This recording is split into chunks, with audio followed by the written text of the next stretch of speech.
All right, I think that I am live here. So I'm going to enjoy doing this live stream.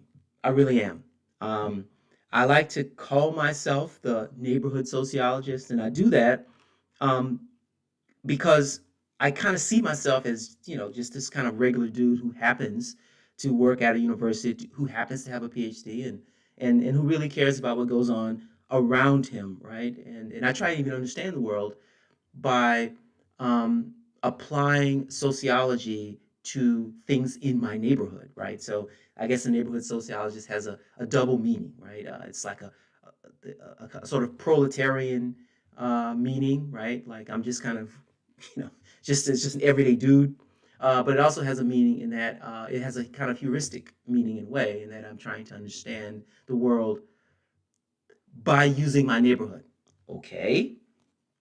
Well, this particular live stream, which I am entitling What Wrong Orders at KFC and Police Misconduct Have in Common, Thinking About Structure and Agency. This particular live stream is really hitting on who I would like to be and what I would like to do. So, eventually, I'm going to try and explain structure and agency, and I want to apply it to policing and how we can kind of understand police misconduct. But first, let me start with some things that has happened to me. I'll start with something that happened as a grad student, and then I'll talk about something that happened this weekend at KFC.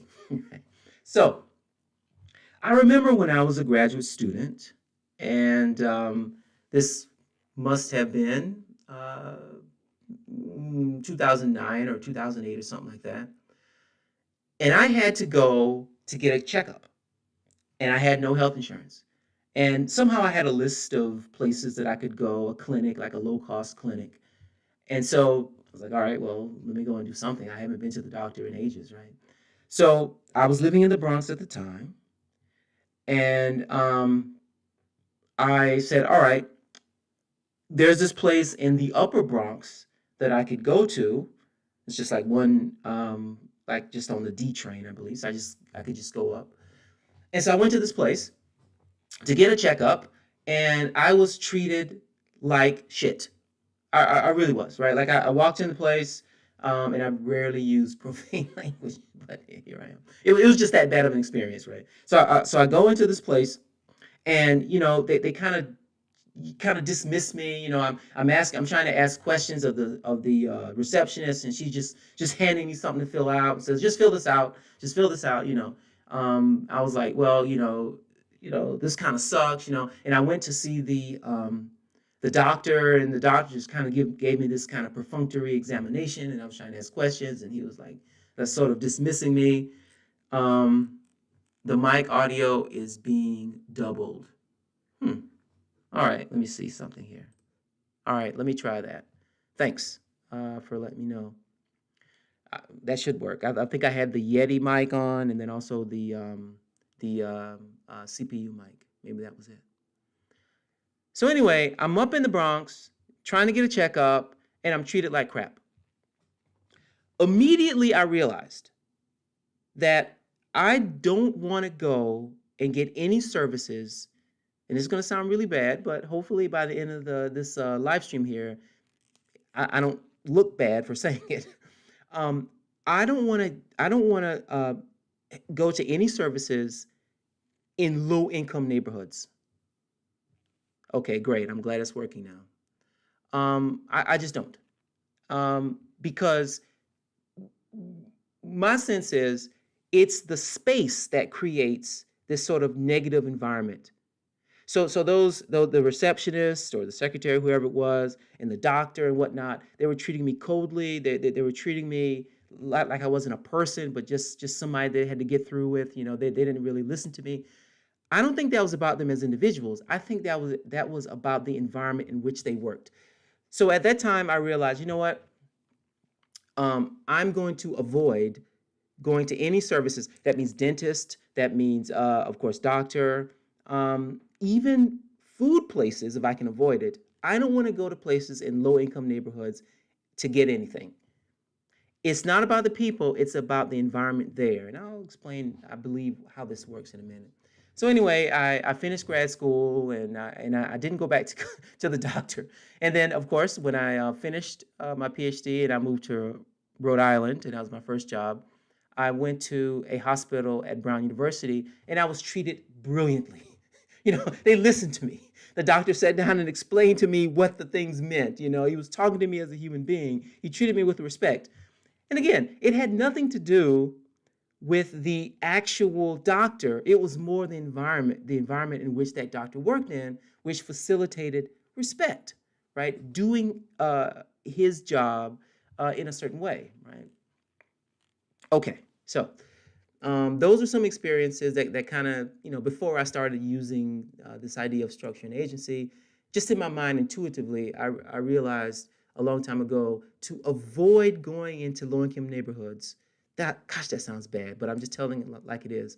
Avoid going into low income neighborhoods to get services done because the services are going to be of lower quality, even if you're paying the same price. Okay, so this weekend, I went down to South Carolina to take my mom to some doctor's appointments. While I was there, she wanted to stop in KFC. Um, and being a Southern boy from the South, I do like fried chicken. I just hardly ever go to a place to get it. I cook it at home if I'm going to eat it, but I try to avoid it. I don't eat too much of it. In any case, my mom wanted some KFC. So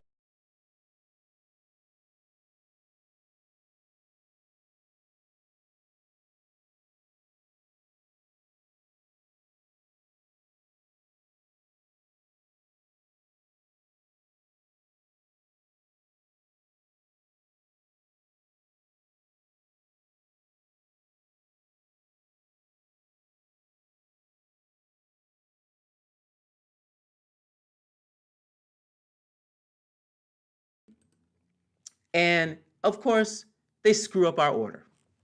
They lied to us first. So we asked them what was the chicken fresh. They're like, oh, it's coming out in 10 minutes. So we placed the order and they give us the chicken in 2 minutes. Anyway, we took the chicken. We asked for chicken and biscuits. They only gave us chicken. I didn't check the box. I got home and there were no biscuits in the box, right? So they screwed up our order. Now,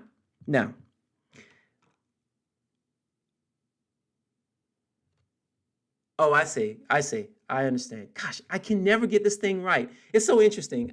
Mike, the random guy, and Sounds of Saint Elsewhere are the only ones who ever watch a live stream, and they're always telling me when I'm doing wrong. So anyway, I showed a picture of the KFC, and thank you by the way because I am doing things wrong. I didn't set up the sound on those images. Um, yeah, yeah, yeah. That's right. I didn't set the mic up to fit with those images. I'm sorry about that. What I showed was an image of the KFC, and that's the KFC that my I took my mom to. She wanted some chicken, and they screwed up our order. Now, that was in a neighborhood that's it's a kind of sketchy neighborhood, right? It's near a college, but it's in the bad side of town. It's in Columbia, South Carolina, so I'm putting that on blast on Taylor Street, KFC.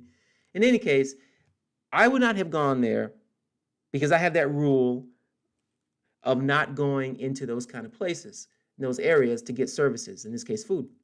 But my mom wanted it, and so I took her there, and we got some KFC. They screwed up our order, and I knew that was going to happen. Now, I don't think that it's necessarily about the people. It's about the structure within which those people work.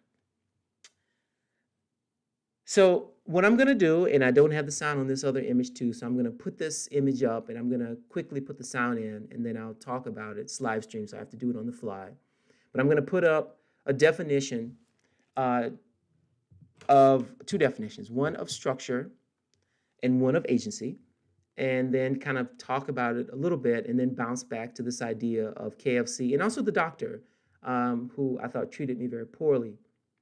So here is the definition, and give me a few seconds to get the mic working.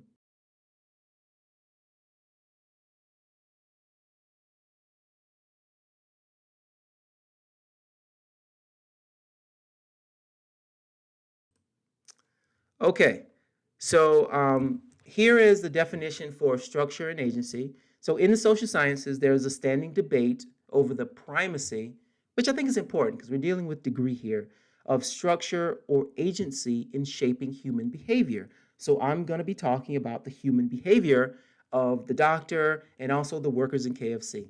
So, structure is the recurrent pattern arrangements which influence or limit the choices and opportunities available. Okay, so it's things external to us. It's the things that impact us externally. And then agency is the capacity of individuals to act independently and to make their own free choices. So that means, okay, you're in a certain structure. Um, how much free will and free choice do you have given that structure? Now, this is from Wikipedia, and they are framing it as a debate, the structure versus agency debate may be understood as an issue of socialization against autonomy. Well, I really don't see it as a debate. I see it as one of degree. I think that all human behavior is a product of structure and agency. And I think depending on a person's incentives, they are more or less likely to push back against the structure they're in. Okay, so let me bring it back to the doctor and who's very callous and just a terrible doctor, and then also the KFC workers who didn't pay attention to our order, just kind of gave us some stuff, just get out of here, whatever, right? Um, I think that in low income neighborhoods, you get a certain dynamic, and it's a dynamic that is external to the individuals in it. So you've got this status differential between, but it's that I work in AV, so I'm just hyper. Oh no, it's fine. No worries, no worries, no worries. Thanks, sounds of Saint elsewhere. So people in a so let's say you're a middle class person, you're a professional, and you get a job in a working class or poor, I would say, neighborhood. Okay, there's already the status difference. Now imagine that you're of a different race or a different background, a different culture, which often happens, and you move. So that's what happens with this doctor. It's just a different person, and he's in the Bronx and he's dealing with poor people. Now I understand that this person is trying to do their best, but each day you come in and you're dealing with people who are not like you. They're poor, they're stressed, they may not necessarily be so nice, right? You're going to be overworked. This isn't some leisurely private place where you're seeing 5 patients a day. You're getting people streaming in, out, streaming in and out, streaming in and out, right? You're probably underpaid. Well, those are things that create the conditions at that particular place. In this case, a clinic in the Bronx, where you're just not going to be so kind and nice to your patients. I'm not letting this person off the hook. I'm just saying that um, it's less about him than the structure in which he is operating. In other words, if I removed that doctor and brought in a different doctor who says, I want to help people, just, what's the thing that a doctor may say? If I can just save one life, this type of thing. Which, by the way, teachers say all the time. I said it, my sister said it, and then eventually we changed. But anyway, so it's a doctor who's got the best intentions, basically. So the doctor starts at that clinic, but then he's met with this deluge of patients who can be very cranky, who can be very rude. Not all of them; they can be very rude for reasons that I think can be understandable. Maybe he's not getting paid a lot. Whatever it is, he's going to eventually adapt himself to the structure of that environment, and he's going to be rude to. That's why I never go into those environments to get any services. It's not about the people there, but it's about the particular structure of those environments, which is going to lead to, in my view, poorer services. It's the same with that KFC. They don't, I mean, they don't mind. I mean, they did come in and they come to work, they get paid a certain amount and whatnot. They're not necessarily respecting the people who come into that place, right? I mean, they're not serving doctors and lawyers who are going to complain and whatnot. So they're not really on their P's and Q's. That's going to happen. I live in Norfolk, Virginia, and in most cities, there are a lot of Chinese restaurants. And I never go to the Chinese restaurant in poor in a poor neighborhood, because I'm not entirely sure how well they're going to respect their customers. So I will travel further. I don't necessarily live in a poor neighborhood, but I live adjacent to one. So I won't go to that one. I will travel further out and go to the Chinese restaurant in the well-off neighborhood because I think I'll get better service and better food. That's just how it is. All right, so now let me bring this. I'm not going to talk too long here. Um, I, I I think I want to bring it now to the police. Make it a little more serious here, but the same idea of structure and agency. So again, give me time. I got to go to the slide, and then I got to add the mic.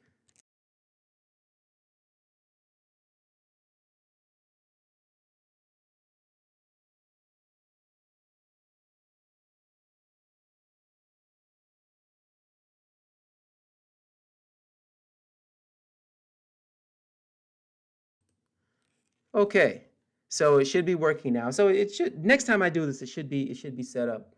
Um, so these are the four police officers who were charged in the George Floyd murder. Derek Chauvin is on the far right. He's the one who got most of the press. And he got most of the press because he was the one who had the knee on Floyd's neck. But those other three officers were kind of watching. And if I'm not mistaken, at least two of them were fairly new. One was not, if I can remember correctly. But all three of them were watching. So there were accessories to this, and they did nothing. Now, to me, I expected this. Well, no, I don't expect a police officer to kill another person, but I expect that new officers are going to come in and they are going to mold themselves to the structure of the police department. So there's a police culture um, that we have to deal with in the United States. One of a sort of enemy or us versus them. You know, I'm going to come into this neighborhood and I'm going to take out the bad guys. The era of community policing, which probably lasted from the beginning of the 20th century to maybe the 1970s or so, that's over. We're in the era of militarized policing. Well, that's a structure. So the norms that are in place, the expectations that are in place, even the tools that police officers have, like this really crazy equipment, you know, the flashbang grenades, the tanks that they sometimes use, which is incredible that a civilian police force would use tanks. But in any case, so these tools that they've got, the expectations that they have, young officers walking into that, well, that's the structure that they have to mold themselves to. And there is no incentive for them to use their agency to change that structure. In fact, there's a lot of disincentives to doing that. So they may say, hey, this isn't right. You know, why are we being so aggressive to these folks? You know, can we just talk to them? How come we're always going for the taser or, you know, or something like that? And, you know, they may say that, but if all the senior officers are acculturated to this particular way of dealing with citizens, well, they're going to lose out by pointing those things out. They may not get promoted, they might get shunned or isolated or something like that. So there's a lot of disincentive for pushing back against that structure. So they just go along with it. In fact, what might happen, right, is that they may use the structure to succeed. So they may say, huh, okay, well, um, other police officers will look highly upon me if I'm particularly rough with this citizen. And even though I didn't think that I would be that way, you know, I'm not sure if they would go through these sort of conscious ideas, you know. So, but in any case, but let's just imagine, right? So even though when I came into the police force, I thought that I would be helping out the community and, you know, making it safe for people and whatnot. You know, yeah, that's fine and all. But if I crack some heads, then I'll get props from my colleagues. And so I'm going to do that. So they're actually using the structure in that case. So, you know, I I'm not trying to absolve people from doing the things that they do. I think that those police officers should have done something, but I understand the power of social structure over people. And as such, I'm more willing to say, okay, this happened. In order to deal with this in the future, instead of plucking out individual bad cops, let's change the culture itself so that these things don't happen again. I can say the same thing for the KFC workers, all right? Change the pay, right? Give them some more respect in some way. Make sure that like tell them that okay, you have incentives to move up. I don't know. Change the structure in which they are operating in. That doctor in the Bronx, I don't know what to do about that. Maybe have more clinics so that person is not overworked. Whatever it is, right? You have to change the structure and deal with things at that level and not necessarily look at individual bad people. Okay, so I think that does it. Mike and Sounds of Saint Elsewhere, thanks for helping me with this. By the way, this is a software I'm using now called Prism Live Studio, and it's really good. I've been using OBS, and I had finally gotten good with OBS, so I didn't have those problems. But Prism is a better software, so I'm trying to learn this one too. Okay, so thanks for watching. If you got some comments, put it in the what is that thing called? The comment box or something? Put it in that, and then I'll see if I can reply. Thank you very much.